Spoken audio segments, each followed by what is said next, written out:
Right now, somewhere in the world, someone is rolling a pair of dice, or flipping a card, or putting money on a number and watching a wheel spin.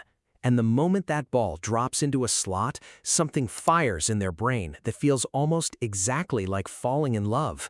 You'd think that's a modern invention, a casino trick, something built by people in suits who figured out how to hijack your nervous system for profit.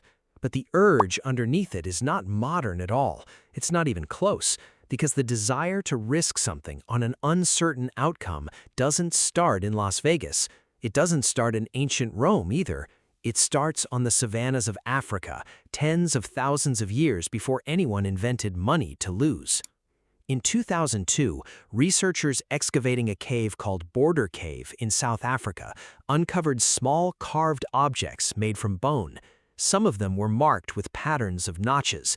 Others were oddly symmetrical, almost rounded into shapes that could roll.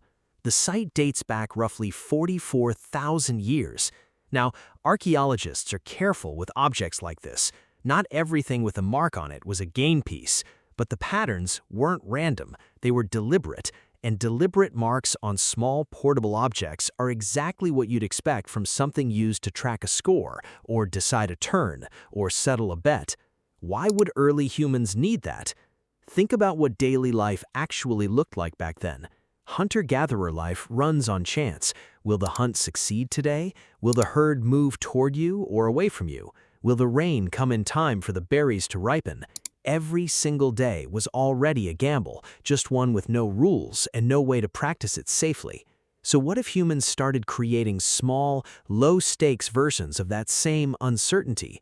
A way to feel the thrill of an unknown outcome without starving if it went wrong. That theory got stronger in 2013 when a team led by archaeologist Alex de Vogt examined a set of carved bone dice-like objects from sites scattered across the Middle East and North Africa. Many of them were made from astragali, the small ankle bones of sheep and goats. These bones already have a natural tendency to land on one of four sides when thrown, almost like a built-in coin flip. De Vogt's team found that these astragali showed up again and again at ancient settlements, often worn smooth from repeated handling. People weren't using them once, they were using them constantly. Here's where it gets interesting. The oldest confirmed astragali used for gaming date back roughly 5,000 years, found at sites in Mesopotamia. But the wear patterns on some bones suggest the practice of throwing them for chance outcomes is far older than the earliest written records about it. Writing came late, betting came first. By the time you reach ancient Mesopotamia, around 3000 BCE, the evidence stops being subtle. Archaeologists excavating the royal tombs at Ur uncovered an object now called the Royal Game of Ur, a beautifully carved board with 20 squares paired with a set of dice-like pyramids. Clay tablets found centuries later actually explain how to play it, move by move. People weren't just rolling bones in the dirt anymore. They had boards, they had rules, they had strategy. And it wasn't just entertainment. In ancient Mesopotamia, dice and lots were used to make decisions that mattered. Who got which piece of land, who married whom, even how certain legal disputes were settled. The line between a game of chance and a tool for divination was almost non-existent. If the gods controlled the roll of the dice, then the dice could tell you what the gods wanted. That idea shows up again almost identically in ancient China. Texts describe a game involving thrown sticks used both for amusement and for fortune-telling, the same object doing two completely different jobs depending on who was holding it and why.